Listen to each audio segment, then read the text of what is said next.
খুঁজবো তো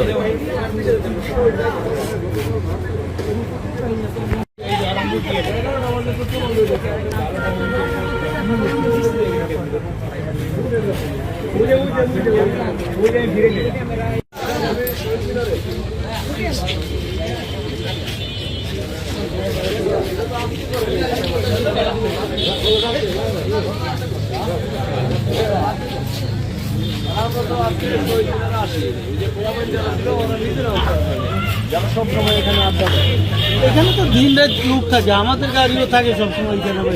এটা গভীর রাতে করে বাস্তবতা হচ্ছে যে আওয়ামী লীগকে তো দেশ থেকে উৎখাত করা হয়েছে, উৎখাতের মাধ্যমে তাদেরকে দেশ থেকে তাড়াই দেওয়া হয়েছে। তাহলে কিন্তু তাদের মধ্যে একটা ক্ষোভ থাকবে, ঠিক আছে? যে আজকে যে রামুটায় 6 জনকে মারছে, কোপাইছে, রক্তাক্ত করছে, এবং সেই রক্ত মাইকে আবার ওই দেখি লাইভ করতেছে যে আমাকে এই যে বিএনপির লোকজন পর্যন্ত জুলাই সনদ বাস্তবায়ন না